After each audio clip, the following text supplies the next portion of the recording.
오늘 여러분과 함께 은혜 받은 말씀의 제목은 그리스도 안에 거하는 비결, 포도나무 시리즈 두 번째 시간이 되겠습니다. 그리스도 안에 거하는 비결이 과연 무엇인가? 부제목으로서는 내적 기름 부음의 가르침에 순종하라. 내적 기름 부음의 가르침에 순종하라. 본문을 봉독해 올려드리겠습니다. 요한복음 15장 5절입니다. 나는 포도나무요 너희는 가지라. 그가 내 안에 내가 그 안에 거하면 사람이 열매를 많이 맺나니 나를 떠나서는 너희가 아무것도 할 수 없습니다. 7절입니다. 너희가 내 안에 거하고 내 말이 너희 안에 거하면 무엇이든지 원하는 대로 구하라. 그리하면 이루리라. 7절 말씀도 굉장히 중요하죠. 우리가 구하는 게 뭐 한두 가지가 아니잖아요. 그런데 왜 응답이 안 되겠습니까? 이게 나와 있잖아요. 너희가 내 안에 거하지 않고 밖에 덜렁덜렁하기 때문에 아무리 기도하고 원하고 소원해도 잘 이루어지지 않는다는 것이 이게 나와 있습니다. 자, 우리가 이 본문 요한복음을 대하면서 생각할 수 있는 것이 가장 중요한 어떤 그 포맷이라 할까요? 어떠한 형태를 발견할 수 있냐면은 이 요한이라는 사도를 생각하게 됩니다. 사도 요한이 있고 세례 요한이 있는데 이 요한복음은 아시다시피 사도 요한이 저술한 것입니다. 성령의 감동에 따라서. 그러면 사도 요한이라는 이분은 요한복음을 기록했고 그 다음에 요한 1서, 2서, 3서를 기록했습니다. 이것은 요한 서신이라고 말합니다. 그리고 또 하나가 더 있으니 요한 계시록입니다. 굉장한 포맷입니다. 이 형태를 잡아야 되는데 이 사도 요한이 이 정말 놀라운 메시지를 우리에게 선포해 주셨는데요. 이것이 뭐냐면은 I'm the vine. 예수님이 나는 포도나무라고 그랬어요. 그럼 너희는 You are the branches. 너희는 포도나무 가지들이라고 그래요. 우리가 일생 동안에 많은 기도 제목에 앞서서 계속 기도해야 될 것이 많잖아요. 이러고 눈 뜨고 아침에 기도를 뭘 하는지 모르겠는데요. 이 성경대로 해야 돼요. 근데 그 중에 많은 것이 있습니다만 포도나무와 가지의 관계에 대해서 고백이 있어야 됩니다. 저는 이렇게 고백한다고 여러분들이 말씀을 이미 들었습니다. 제가 설교하는 것들은 뜬구름 잡기가 아니고 제가 실행하는 것들이 많이 포함되어 있습니다. 그리 시내가로 내려가게 하면은 매일 그렇게는 못합니다만은 자주 종종 그리 시내가로 내려가게 하소서 이런 기도도 하고 제가 설교한 내용들이 제 삶의 일부분들입니다. 성경에 있는 것들이고. 자, 그러면은 사도 요한이 너희는 포도나무 가지인데 그 가지가 포도나무에 붙어 있어야 열매를 맺게 되고 또 무엇을 구하면 얻게 된다고 그랬어요. 우리는 일생 동안에 필요한 게 한두 가지 아니잖아요. 의식주에서부터 우리 자녀들의 믿음의 삶에서부터 여러분들 직장과 기업과 물질 건강에서부터 마음의 평안과 기쁨과 행복, 감사, 헌신, 충성, 전도 얼마나 많아요. 그런데 이 요한복음에는 엔서가 없습니다. 그냥 포도나무는 가지에 붙어 있으라고 그러죠. Remain in me 그러죠. avoid가 아니고 abide in me. 내 안에 거하라는, 결국 거한다는 말은 설명을 이미 했으니까 생략하겠습니다. 그거는 내 안에 stay하라. remain 남아있으라. 나에게 붙어 있으라. 머물러라. 나와 관계를 끊지 말라는 것입니다. 계속해서 항상 커넥션 되어 있어야 된다는 것입니다. 그런데 요한복음에는 how가 안 나와 있어요. 어떻게 해야 됩니까? 어떻게 거해야 됩니까? 라는 말은 없어요. 그냥 붙어 있으라 그러죠. 내 안에 있으란 말만 했어요. 그런데 지난 주일 메시지는 사도 바울의 관점의 측면에서 디모데 전서를 1장 19절과 디모데 전서 4장 같은 거 인용하면서 그 양심의 문제를 터치했습니다. 사도 바울도 굉장한 영성가잖아요. 최고의 영성가 중에 한 사람입니다.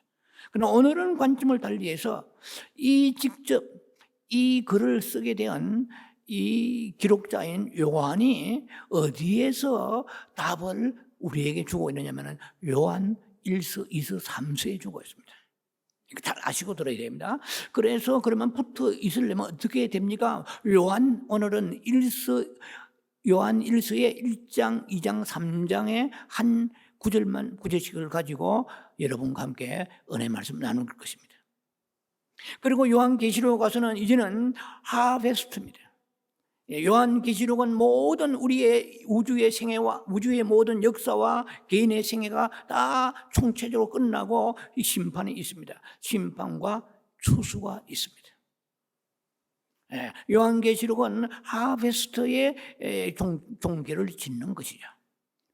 그러니까 우리가 요한계시록적인 그런 세계 속에 일찍 죽든 아니면 살아서 휴고되든 결국은 맞이하게 되어 있습니다. 모든 인류는 예수를 안 믿는 사람이나 요한계시록에 포함되지 않은 사람은 없어요.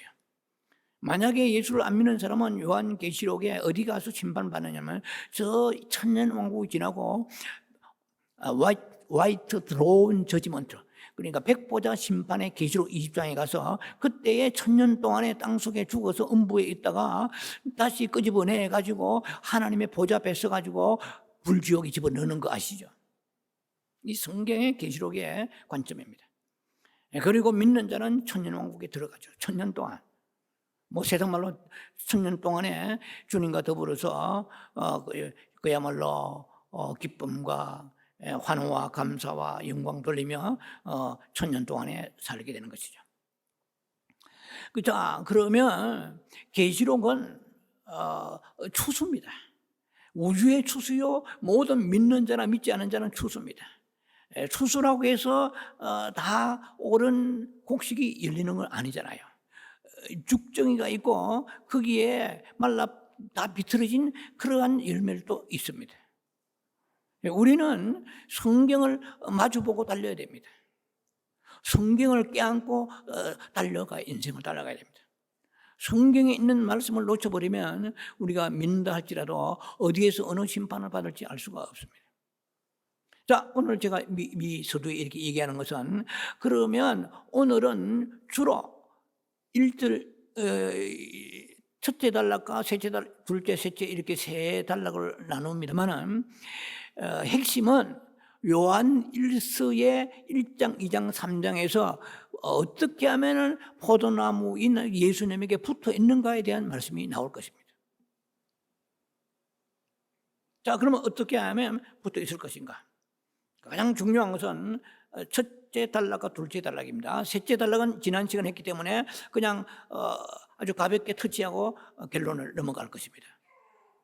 그럼 첫째 단락에 어떻게 해야 예수님에게 항상 떠나지 않고 머무르는 삶을 살고 예수님과의 끝없는 어떤 교제와 관계 속에서 끈끈한 그런 포도나무 가지로서의 삶을 살 수 있는가 하는 것입니다. 첫째는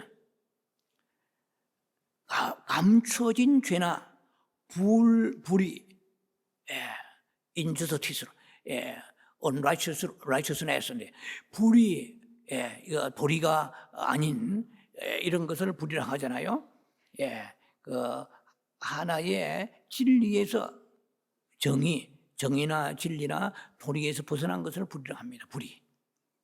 자, 우리가 감춰지는 죄가 많습니다.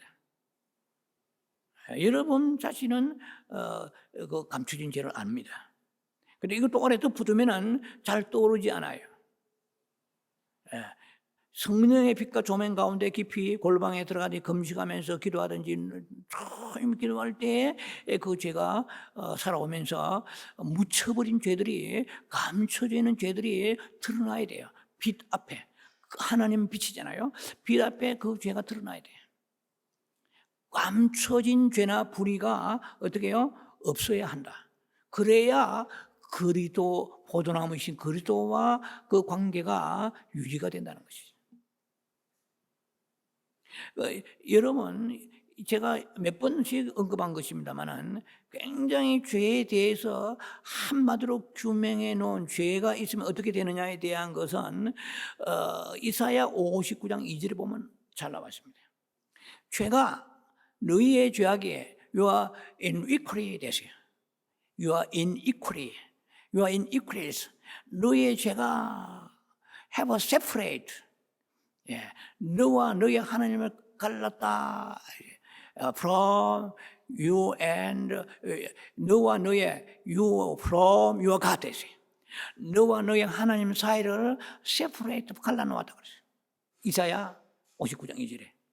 그리고 여호와께서 너에게 얼굴을 돌리셨다 그랬어요. Have hidden his face from you. 영어 성경 보면 다 나와 있습니다. 예. 그의 얼굴을 돌리셨다 이 말이에요. 여러분도 보기 싫은 사람은 얼굴 돌리잖아요. 부부싸움도 하게 되면 서로 등을 마주합니다. 얼굴을 마주하는 게 아니고. 쉽게 꼴 보기 싫다는 거야.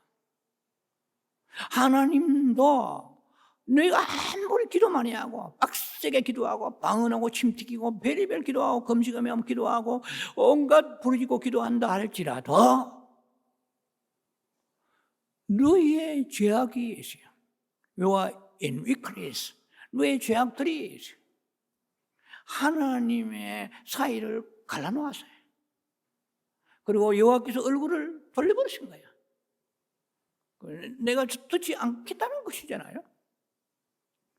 그래서 우리는 죄를 아주 심상히 가볍게 우습게 생각하고 살아가는 시대가 되고 말았어요. 아니 세상 사람들이야 뭐 불신앙자들은 그런다 할지라도 기독교계 안에도 죄에 대한 설교가 사라지고 있습니다.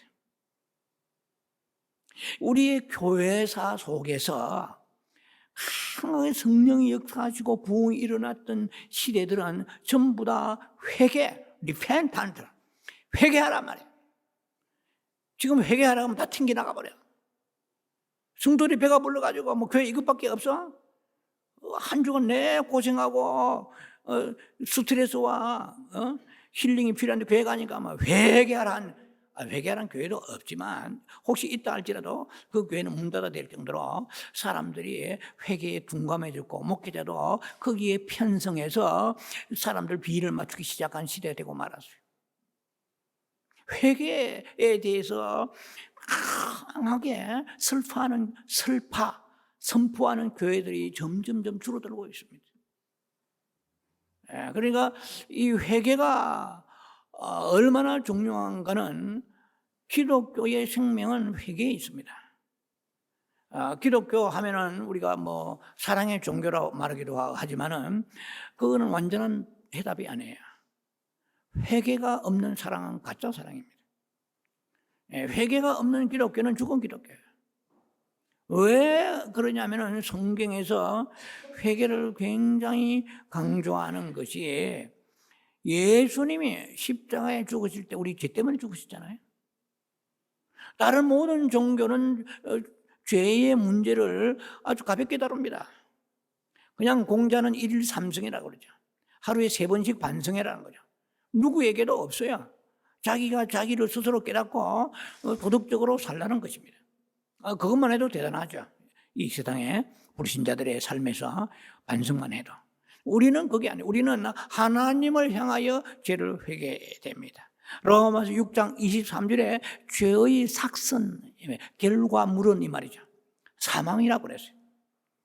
그래서 우리가 점점점 죄에 대한 인식과 죄에 대한 그 어떤 그 강도 높은 이해랄까요? 죄에 대해서의 그 인식이 점점점 희석되어 가고 있습니다. 자, 그래서 이 죄라는 것에 대해서 생각지 않으니까 사람들이 그냥 두루뭉실하게 살고 있으니까 결과적으로 자신만 피해를 보는 거죠. 교회들만 어려워지는 것입니다. 왜냐하면 우리가 죄가 있는 한 여호와의 얼굴을 돌리신다고 그랬거든요. 그런데 그 대신에 세상 것이 잘 되면은 복을 받은 것으로만 생각하니까 그렇다면은 기독교는 필요 없잖아요. 아니 절에 다니고 예수 안 믿어도 기업가들이고 잘 사는 사람이 얼마나 많습니까? 애플의 창시자라든지 지금 세계적인 부를 가지고 있는 사람들이 다 기독교 신자는 아니잖아요. 상당히 많은 사람들이 불신자들입니다. 그러면 교회 뭐 이렇게 굳이 교회다 명패 걸고 다니면서 시간 낭비하고 물질 낭비하고 그렇게 할 필요 뭐 있습니까? 그러니까 오늘 세상과 함께 어깨동 모아가는 그런 교회가 이 시대의 모습으로 이렇게 전락하고 말았다는 것입니다. 회개가 얼마나 중요한지 말도 못해요. 이 회개를 해야 예수님이 이 땅에 오셔서 맨 첫 번째 40일 금식 기도하시고 광야에서 맨 첫 번째 그 일성 메시지 선포가 마태복음 4장 17절에 리펜턴스 회개하라. 천국이 가까웠다. 회개하라. 천국이 가까웠다. 말씀하시고 또 이 회개는 사도행전 3장 19절에 보면은 너희가 회개하라 죄사함 받으리라. 그러면 새날이 새로운 삶이 뉴 라이프요. 새날이 너희에게 그리스도로부터 너희에게 임하리라고 그랬어요. 이건 두 가지 뜻인데요. 하나는 예수 믿고 난 이후에 인생이 달라지는 것입니다. 세상이 달라지고 물질관, 가치관, 인생관, 사생관 다 달라져 버려요.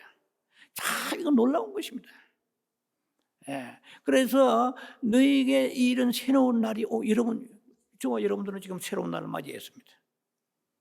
또 한 의미는 날마다 살아가면서 새로운 하나님이 너희와 함께 하시고 위로하시는 낱낱이 주여 어떻게 이렇게 세밀하게 주님이 우리 필요한 것을 공급하시고 아시고 계십니까 하는 것들을 느끼게 돼요. 동행하는 삶을 살게 되는 것입니다. 주님이 가까이 계시구나. 고말리 창천에 계시지 않고 너무 가까이 계시구나. 이 작은 것 하나도 주님이 간섭하시고 개입하시는구나. 왜? 먼저 그 나라 의를 구하고 회개하니까. 회개하는 삶이 그만큼 중요한 것입니다.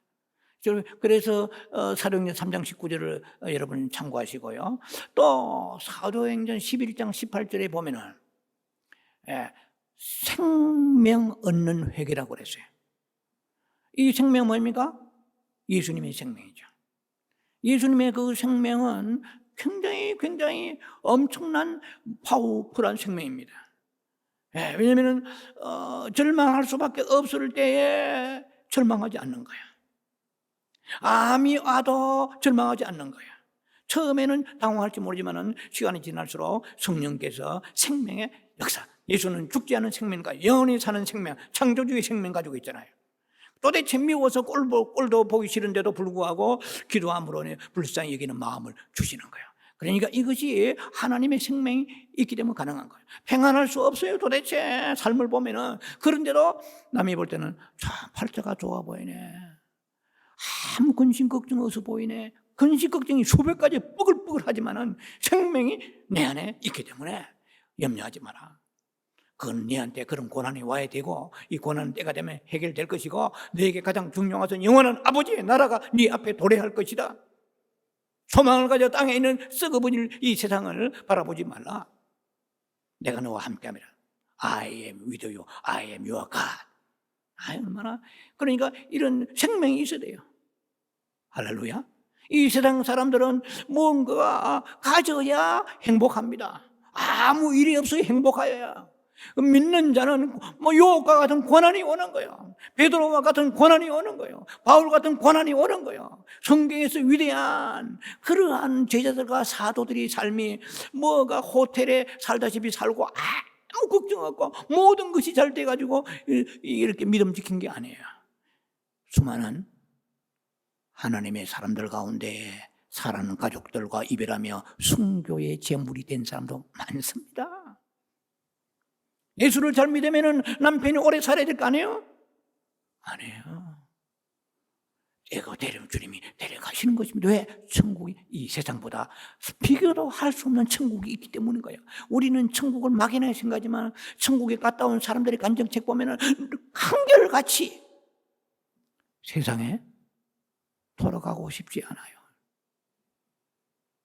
여러분 안 믿어지실 거예요? 세상에 돌아가고 싶지 않아요. 왜 이 세상 눈만 뜨면은 근심 걱정이에요. 조금만 돌부리 채워서 넘어지면은 전경이 뼈가 부러져 버리고 다치고 부서지고 깨지고 하잖아요. 조금만 음식 잘못 먹어도 소화가 안 되고 끄럭끄럭하고 힘들잖아요. 차 운전하다가 조금만 한눈 팔면 옆에 와서 받아버리고, 내가 아무리 조심해서 운전하더라도 다른 차가 와서 받아버려요. 미국에서 큰 사고를 한두 번 당한 게 아닙니다, 저는.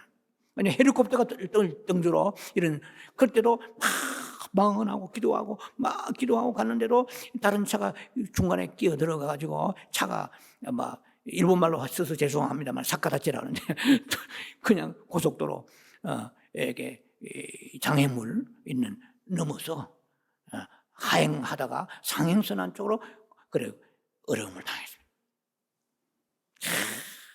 얼마나 많은 긴 시간 동안에 재판도 받으면서 그 문제 해결을 위해서, 하나님은 때로는요 목사지만은 모든 것이 막 다 아무 문제 없이 그야말로 비단을 깔듯이 그렇게 안 합니다. 믿음이 있으면 고난이 더 올 수 있어요.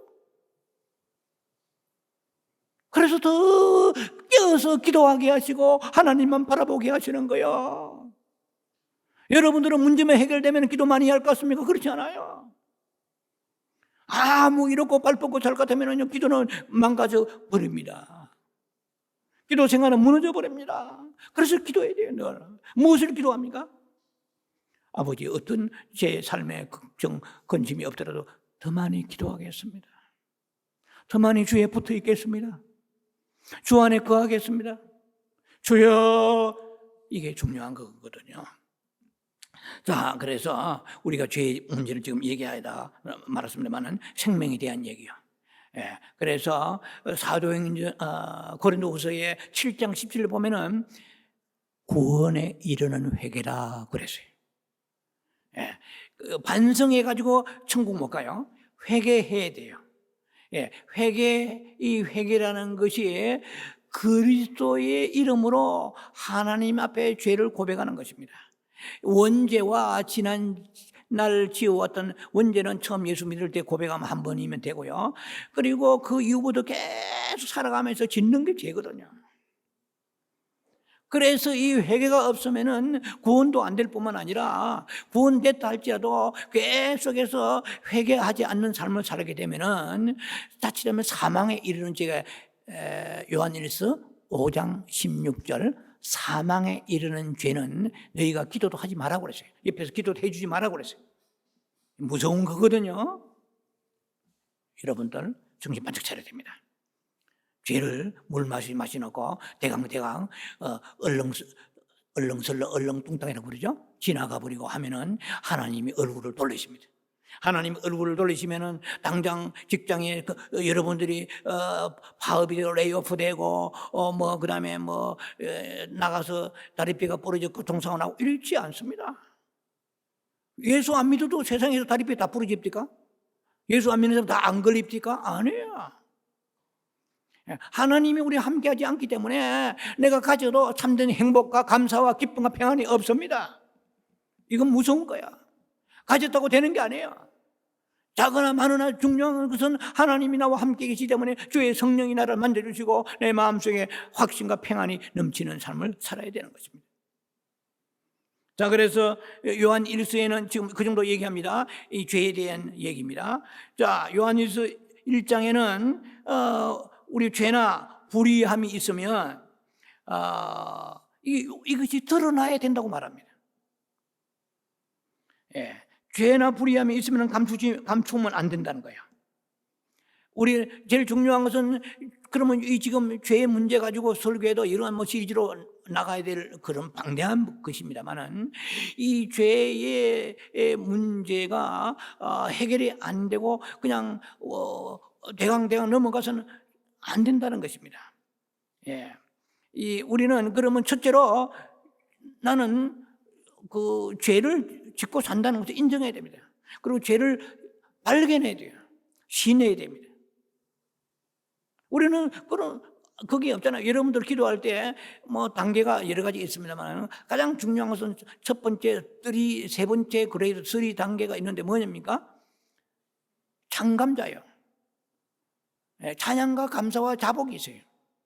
그 다음에 중보기도를 먼저 하든지 강구를 먼저 하든지 뭘 하든지 그 다음에는 알아서 하세요. 그런데 가장 중요한 것은 먼저 하나님을 찬양해야 됩니다. 사랑 많고 자비하신 아버지 하든지 뭐 많잖아요. 시편 103편에 말씀하든지 여호와는 내 죄를 사하시고 내 병을 고치시고 내 생명을 파멸해서 구속하시도다. 나를 인자와 긍휼로 간을 씌우시고 나에게 가장 좋은 것으로 만족해 하사 아멘 할렐루야. 내 청춘을 새롭게 해주다 아멘. 주님은 포도나무에 나는 가지입니다. 오늘 주님 앞에 붙어서 더 강화된 삶, 사랑이 강화되고 감사가 강화되고 기쁨이 강화되고 하나님의 선한 일을 강화되는 삶을 살게 하소서. 기도가 강화되는 삶을 살게 많잖아요. 그리고 감사 기도하고 그 다음에 꼭 들어가야 하는 것이 회개 기도입니다. 자복이. 자, 그래서 우리가 회개하려면 처음 뭐 죄가 뭐인가로 찾아내야 될 거 아닙니까? 그리고 기도하면서 네가 오늘 이런 생각하고 이런 말을 하고 퉁명스럽게 하고 또 불평하고 이런 게 있잖아요. 네가 말라기 2장 9절 말라기 2장 9절로 기도합니다만 네가 악한 말을 하고도 나는 괴로운데 너는 괴롭게 하지 않구나. 그리고 불신앙의 말을 한 거예요. 뭐 되겠나 하고 뭐 하나님을 아주 가볍게 여기고 없이 여기는 그런 말을 한 것도 다 하십니다. 마태복음 12장에 37절 9절인가 보면은 너희가 말로 어렵담 받고 말로 불의함을 받는다고 그랬거든요. 정죄함 받는다고 그랬거든요. 이 말이 얼마나 중요한지 아시죠? 예, 우리는 입에 말로 함부로 생긴 대로 입이라고 말을 토해내면 그 말이 전부 저주에 걸릴 수도 있습니다. 그 말을 함부로 해놓고 이런 것도 다 회개해야 돼요. 불평 불만하고 남을 판단하고요. 예? 여러분 이게 뭐 우리 몸에 배어버렸어요. 그러니까 죄를 따지면 한도 끝도 없는 거예요. 그래서 계속 이것이 드러나야 돼요. 죄를 내가 오늘 아직 이런 생각하고 이런 말하고 이런 비판하고 자, 이 죄에 대한 여러분들은 인식을 해야 됩니다. 그래서 죄의 문제가 있어서는 적당하게 절대로 넘어갈 수 없습니다. 예. 반드시 이 자백이라는 돌파구를 브레이크트루 해야 돼요. 이 돌파에 지나가야 됩니다. 예수 이름으로 회개해야 돼요. 그래서 이 다른 돌파, there is no other way. 다른 길은 없어요. 죄에 짓고 뭐 선한 일을 해도 안 돼요. 뭐 구약적으로 말하면 뭐 하나님의 물질을 떼어먹다면은 속건제를 내야 돼요. 속죄 제물이 있잖아요. 속죄 남을 피해내고 그의 성물을 상하게 하는 것도 이런 것도 우습게 생각하고 살아온 시대예요. 구약을. 그러면은 지금도 어떤 사람들은 자기가 죄가 있으면은 그걸 하나님 앞에 속죄 제물을 드리는 사람도 있어요. 그 믿음이 없느니 뭐 이건 구약적으로 아니에요.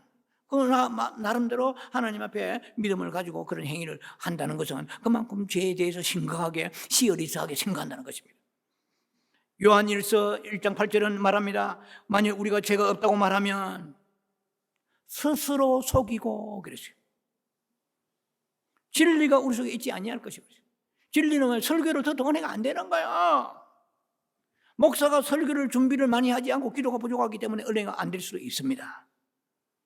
엉터리 설교 너무 설교나 뺏겨가지고 막 그야말로 막 짜집게 해가지고 은혜가 안 될 수 있을지 모르지만 그러나 정상적 목회하는 사람들은 한 주간 내 말씀과 씨름하면서 한마디 한마디 말씀을 가지고 고치고 기도하고 이래가지고 강단에 설 거라고 생각합니다.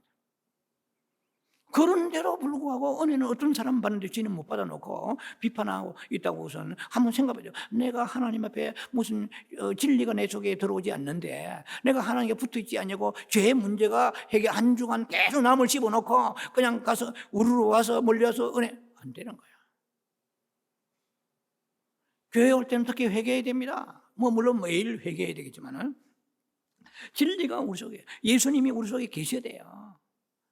예수님만의 평안이요. 세상에 주는 평안과 같지 않다고 요한복음 14장 27절 말씀하십니다. 내가 내게 평안을 끼치노니 나의 평안을 너에게 주노라. 내가 주는 평안은 세상에 주는 것 같지 아니하리라고 했어요. 저는 이런 구절을 굉장히 사랑하고 좋아합니다. 주여 평안을 주시옵소서. 목사님 예를 들면 저는 목회자이기 때문에 교회가 크면 평안할 줄 압니까? 그렇지 않습니다.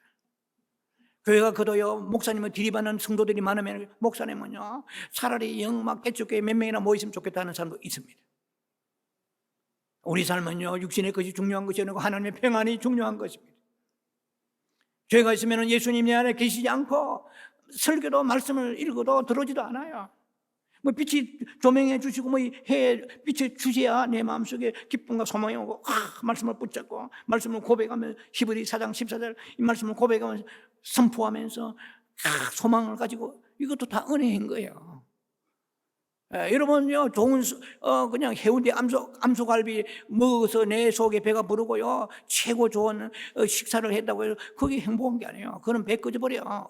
아침 먹으면 저녁 되면 점심쯤 되면 진리가 내 속에 있어요. 예수님 내 속에 계시래요. 비록 상추 떴고 풋고추 먹고 된장 찍어 먹지만 하나님이 내 안에 계시면 아멘. 비교가 안 되는 거야. 얼마나 맛있는 식사가 내 속에 들어갔냐가 중요한 것이 아니고 말씀이 내 속에 들어가야 돼요. 죄가 있으면 말씀이 들어오지 않는 거예요. 지식만 들어온 거예요. 예수님이 생명이신데 인격이신데 들어오시겠어요? 왜냐하면 죄가 있으면 여호와께서 얼굴을 가리시는데. 이 말씀은 죄를 우습게 생각하지 말라는 것입니다. 시어리석에 심각하게 생각하는 것입니다. 조그만 죄 하나라도. 주님은 작은 죄 큰 죄 따지지 않습니다. 작으나 크나 다 죄예요. 할렐루야. 그래서 우리 죄에 대해서 아주 심도 깊게 생각하면서 눈을 감고는 구할 것을 우리가 구하기 전에 회개부터 해야 돼요. 요한일서 1장 9절에는 말씀하십니다. 우리가 죄를 자백하면 그는 미쁘시고 의로우사 우리 죄를 사하시며 모든 불의에서 깨끗하게 하신 거예요. 죄만 아이고 이게 돈이 들어요. 회개가 뭐가 들어요. 회개하면 되잖아요. 예수 이름으로. 어떻게 해요? 진정성을 가지고 애통하면서 아버지 이 죄 다시 짓지 않겠습니다. 회개가 왜 생명 얻는 회개예요. 할렐루야. 구원을 얻는 회개예요. 고린도후서 7장 10절에 구원에 이르고 생명은 예수를 다시 내 속에 회복하는 거예요. 우리는 자꾸 달러를 회복하고 삶에 문제가 없으면 걱정 근심 없이 무사무탈하면 그것은 두 번째고 예수님이 우리에게 원하신 것은 내 안에 붙어 있으라. 그러려면은 너희가 양심의 문제로 지난 시간에 말씀드렸고 오늘은 회개의 포인트가 있고 두 번째는 성령에 우리에게 찔러주시고 성령에 감화 감동하시는데 민감하라 두 번째 단락에 이제 들어갑니다. 자, 그래서 우리가 죄가 없다고 말하면 안 돼요. 예, 왜냐면은 로마서 3장 9절 10절 로마 3장에 다 나와 있습니다. 예, 유대인이나 헬라인이나 다 죄 아래에 있다고 그랬어요. 이 우주에서 죄 아래에 있지 않는 존재는 하나도 없습니다. 태어나기로 죄를 가지고 태어났잖아요. 그래서 하나님의 영광에 이르지 못한다고 로마서 3장 23절에는 말씀하십니다. 자, 과연 그러면 우리가 어떻게 자신의 죄를 우리가 사함받을 것인가? 두 가지가 있습니다. 지식에 따른 자백이 있습니다. 또 하나는 삶의 변화가 일어나는 자백이 있습니다. 첫 번째 자백한 사람이 대부분입니다.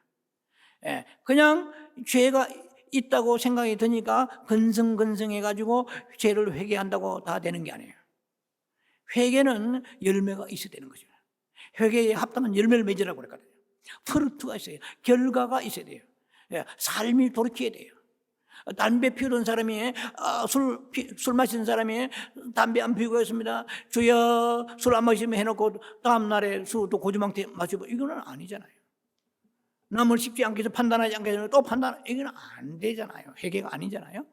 회개의 결과물 합당한 열매가 있어야 됩니다. 그 지식에 따른 이 자백 회개는 이건 생명의 바깥에 있는 회개입니다. 저희의 생명이 들어오지 않아요. 입으로는 잘못해도 하지만 이건 반성이지 회개가 아니에요. 하나님 앞에 불순종했습니다. 11조 안 들었습니다. 그래가지고 해놓고 아버지 드리게 해놓고 계속 떼먹어. 하나님 우롱하는 거잖아요. 아버지 감사 생활이 엉망입니다. 그리고 감사 안 하잖아요. 이건 하나님 우롱하는 거거든요. 불순종하고 또 사람들의 마음을 상처를 주는 거예요. 말로 해가지고. 이건 자신이 잘 몰라요. 사람의 마음은 상처를 정말 깊이 생각하고 기도해야 됩니다.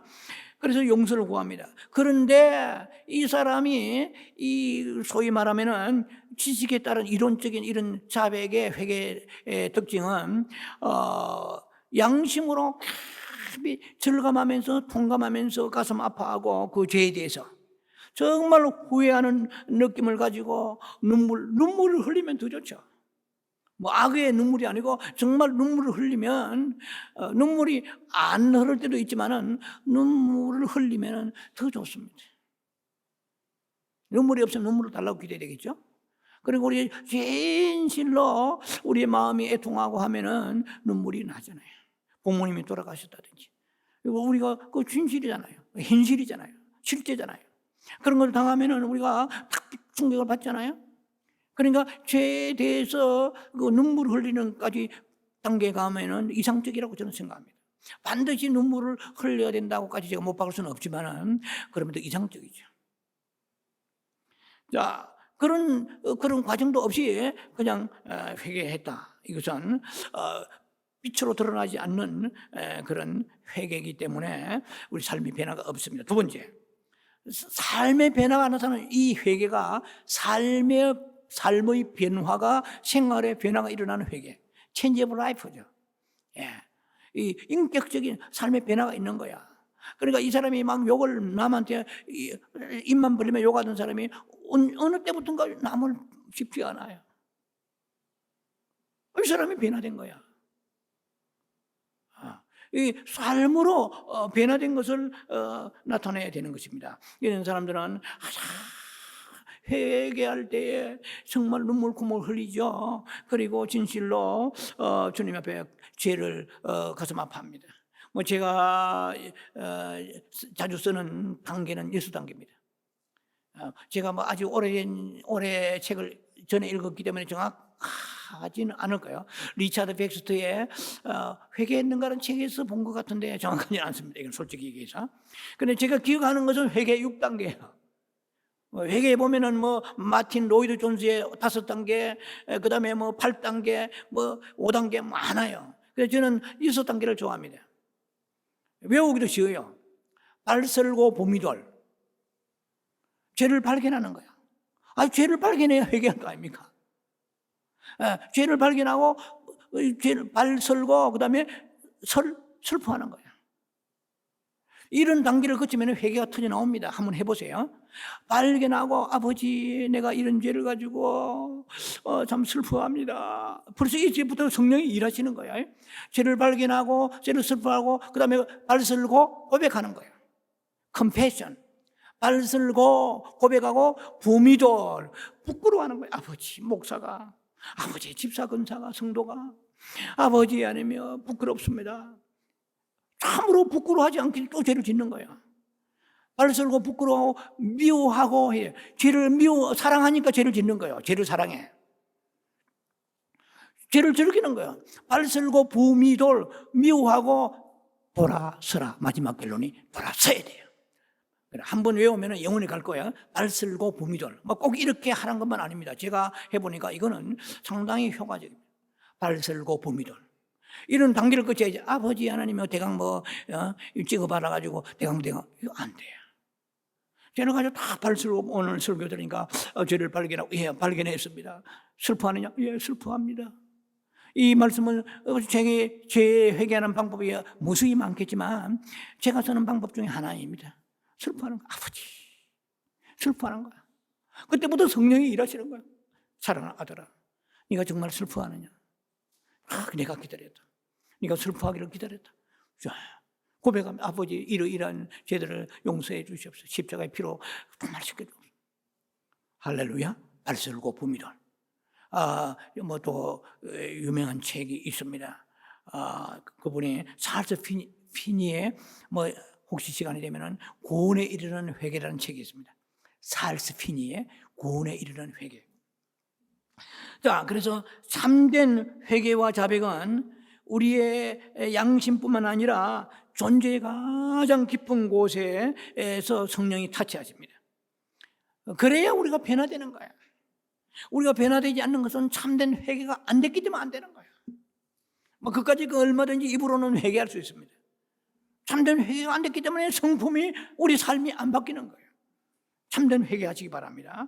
그래서 요한 1서 1장의 마지막 10절은 만일 우리가 죄를 짓지 않았다고 말한다면 하나님을 거짓말장이로 만드는 것이라고 말합니다. 예. 그리고 하나님 말씀에 우리 속에 있지 않다고 말씀합니다. 자, 그러면 그래서 여러분들은 감춰진 죄와 불의함이 다 드러나서 회개, 날마다 회개 삶을 살고 회개가 합당한 열매 있길 바랍니다. 두 번째 중요한 것인데요, 내적 기름 부음의 가르침을 순종하랍니다. 주님 앞에 붙어 있지 못하고 주님 앞에 머물지 못하는 이유 중에 하나가 기름 부음에, 내적인 기름 부음에 순종하지 않기 때문에 그렇다 이 말이에요. 그는 요한 1서입니다. 요한 1서 2장 27절에 너희가 주께 받은 바 기름 부음이 너희 안에 거하나니 아무도 너희를 가르칠 필요가 없고 오직 그의 기름 부음이 모든 것을 너희에게 가르치며 참되고 거짓이 없으니 너희를 가르치신 그대로 주 안에 거하라. 자, 이게 중요합니다. 너희를 가르치신 그대로 거하는 것. 남편이, 목사가, 주변에 뭐 어떤 선배가, 동료가 자꾸 이렇게 어떻게 하라는 게 아니고, 어떻게? 너희 안에 기름 부으심이 있다. 기름 부으심 성령께서 너희 안에 계시는데 그분이 가르치신 대로 해야 너희가 주 안에 거할 수 있다. 되어 있잖아요.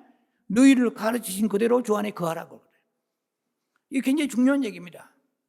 우리 안에 기름 부으심이 다 있다고 성경 요한 1서에 지금 말씀합니다.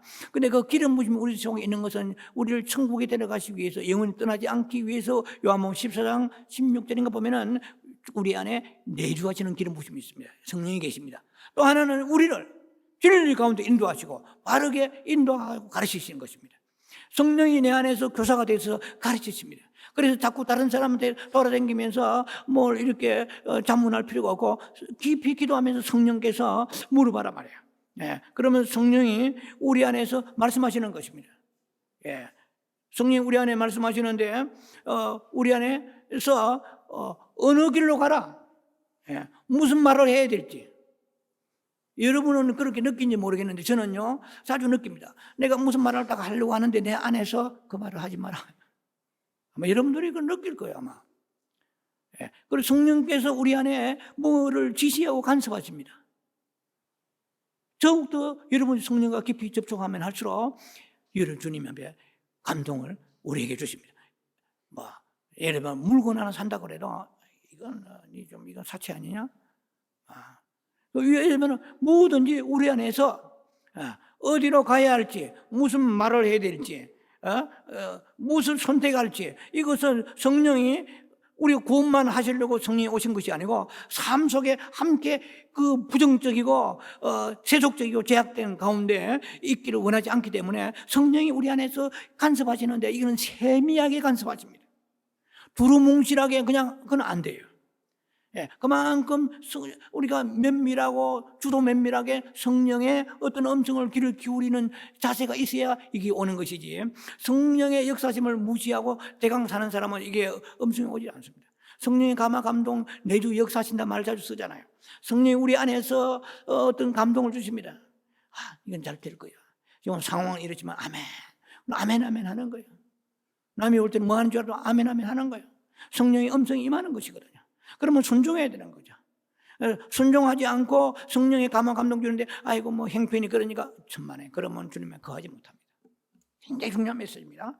내 안에 성령께서 예수님이 붙어 있게 하시고자 감동 감화 주시는데 바보 같을지라도, 남이 볼 때는 손실이 날지라도 순종해야 됩니다. 사무엘상 15장 22절 순종이 제사보다 낫다고 하지 않아요? 제가 뭐 쓰는 말입니다만 성경에는 없는데요, 1000번을 우리가 예배드리러 한 번의 순종보다 못하다 이 말이에요. 1000번을 10,000번을 예배드리도 순종하지 않은 예배 드릴 것 같으면 순종하는 한 번의 예배가 중요하다. 왜? 성경에 나와 있으니까. 순종이 제사는 오늘날 워십이잖아요. 세크리파이도 순종이 그만큼 중요한 거예요. 스베이, 서렌더, 오베이, submission. 얼마나 이 순종이 복종이 중요한지 모릅니다. 그래서 이사야 1장 19절에 너희가 즐겨 순종하면은 땅에 솟아나는 아름다운 솟아를 먹으려고 그랬어요. 순종도 두 가지가 있습니다. 억지로 불평하면서 할 수 없이 끌려가는 순종이 있고 즐겨 순종하는 게 있습니다. 영 순종하려면 즐겨 순종하시기 바랍니다. 이사야 1장 19절. 우리가 가난한 이유고 어려운 이유가 자꾸 다른 이유를 대지 마세요. 즐겨 순종이 없기 때문에 그래요. 순종하긴 했는데 즐거움이 없어요. 기꺼이 즐거움으로 자원하여 예수님처럼 그러한 마음을 가지고 성경 말씀하십니다. 어쨌든 간에 우리가 성령께서 내 안에 이렇게 어떤 걸 하라 감동을 주십니다. 이걸 어느 길로 가라, 무엇을 선택하라, 자꾸 주님께 맡겨야 돼요. 그러면 주님께서 함께 해주셔서 실패가 없도록 해주시는 거예요. 그런데 또 어떤 걸 하지 마라 할 때도 있어요. 이거는 돈도 돼요. 내가 하지 마라 말이에요. 그렇게 가지 마라. 누구 만나는 것도 아버지 내 머리가 뱅뱅 돌아가지고 잔머리 돌려. 아니요. 성령님 오늘 만나야 됩니까? 이 정도는 물어봐야 될 거 아니에요? 할렐루야. 오늘 누구를 만나면 정말 좋은 일이 있을 것 같고 만나야 될 것 같습니다. 근데 성령님께서 아서라. 근데 성령님 오늘 이거 어떤 일을 하는데 말씀을 주세요. 근데 말씀을 안 주시면 그러면은 주님께서 가라 한 줄 알고 가겠습니다. 이 정도는 돼야 될 거 아니에요? 할렐루야. 주님과 교제하는 삶을 사시란 말이에요. 그래야 성령이 내 안에서 기름 부심이 가르치신다고 그랬잖아요. 해라 말아라 드리라 이거 이렇게 하라 누굴 어떻게 만나서 무슨 말을 다 성령을 한 번도 언언도 안 해보고 잽싸게 지가 나가서 다 해버리고 이러면 안 돼요. 그렇게 성령의 가르치신 대로 따라 지시에 따라서 순종해 갈 때 주님 안에 거하게 된다고 성경 말씀하십니다. 요한복음을 15장을 말씀했던 선포했던 그 사도 요한 1세 답을 주고 있는 앤서를 주고 있습니다. 마지막에 이제 마무리합니다. 이거는 지난 시간 했기 때문에 그냥 가벼운 터치하고 지나갑니다. 양심에 책망받는 것이 없어야 합니다. 요한 1서 3장 21절 22절에 특히 21절에 사랑하는 자들아 만일 우리 마음에 책망할 것이 없으면 하나님께 담대함을 얻고 이거 굉장히 중요합니다. 교회에서 저는요 지금 갑자기 생각난 건데요 교회를 다니십니까? 어느 정도 신앙생활 하시는데 30년 다니면 그러면 30년 다니시면은 장로님 아니십니까? 아이고 나는 뭐 그런 거 별로 관심이 없습니다. 뭐 그런 경우가 많아요. 우리가 그뿐만 아니고 하나님 앞에서 양심이 찔림받는 거예요. 이해가 되십니까? 제가 과거에 직장생활, 교직생활 10년 하다가 그만 치우고 마지막 날 직원들 수백 명 모인들 앞에서 간증을 하니까 사람들이 그때 저보고 이래요. 아니 김 선생 어떻게 예수를 믿길래 하루아침에 술 담배 끊고 신학교를 가요? 이러더라고요 저보고. 그 다음에 말이 사실은 내한테 살짝 와 기회되고 사실은 내가 술을 못 끊어가지고 장로 몇 분 했는데 내가 이름을 아예부터 올리기를 거부했습니다. 양심이 찔림받아. 담대함을 갖지 못하는 하나님 앞에. 장로 되려고 하면 술, 담배 정도 끊어야 될 거 아니에요? 11조도 하고 기본이잖아. 예를 들면 자기가 찔림을 받으니까 담대함이 없는 거예요. 이해가 됩니까? 그러니까 하나님 앞에서 구하는 것도 쭉을 치르고 아버지 주시겠나 이것은 죄가 있기 때문에 그런 거예요. 우리 마음에 죄가 없으면 담대함이 있습니다. 왜냐면은 히브리서 4장 16절에 너희가 때를 따라 돕는 은혜를 얻기 위하여 하나님의 긍휼하심을 받고 담대하게 보좌 앞에 나아갈지니라. 담대하게 이 말이에요. 끄리낌 없이 이 말이거든요. 그런데 너무나 끄리낌이 많은 거예요. 하나님 앞에는 순종하지 않은 게 너무 많은 거예요. 그러니까 쭉을 씹어가지고 담대히 나아가지 못하니까 주님 앞에 아버지 이거 해주세요 말하지 못하는 거야. 겸손한 채 하면서 불신앙이거든요. 이거 굉장히 중요한 얘기입니다. 그 다음에 22절이 중요해요. 또 요한 1서 3장 22절에 무엇이든지 구하는 바를 뭐예요? 만나니. 자, 이건 완성됐잖아요. 이런 수준까지 올라가기 바랍니다. 양심에 끄리낌 없이 구하는 바를 하나님 앞에 나와 담대히 받는다고 말씀했습니다. 사랑하는 성도들이요, 우리 마음이 우리를 책망할 것이 없는 여러분 되기 바랍니다. 걸리는 것이 많으면 안 돼요. 청산하시기 바랍니다. 그러면은 그 청산하는데 힘들고 어렵겠지만 더 큰 걸 예비하신다는 걸 믿으시기 바랍니다. 놀라운 것을 고린도전서 2장 9절에 너희 생각하는 것이나 제가 9절이 그 정도입니다. 마음에 생각하는 것이나 너희가 눈으로 보고 마음으로 생각하는 것보다 더 큰 것을 하나님의 사랑하는 자들 위해 예비하신 것입니다. 여러분이나 저를 위하여 우리를 골병이나 들고 고통이나 주려고 고난 주시는 분이 아니십니다. 놀라운 것을 예비해서 말씀했습니다. 문제는 뭐냐면은 내 마음에 담대함을 갖지 못하는 거예요. 왜? 양심에 끓이낀 일들이 많고 불순종했기 때문에. 자, 그래서 우리는 하나님의 유죄 판결을 받지 않고 자유롭고 떳떳한 마음이 되어서 주님 앞에 나와서 죄의 문제 해결받고 그 다음에 성령에 대한 감동하시는데 세미한 것까지도 듣고 순종하 한번 해보세요. 그러면 여러분들이 하늘이 열릴 것입니다. 무엇이든지 구하는 바를 얻을 수 있나니. 할렐루야. 그런 축복이 여러분이 임하기를 주의 이름으로 축원합니다. 기도합니다. 자비하신 아버지, 은혜를 감사합니다.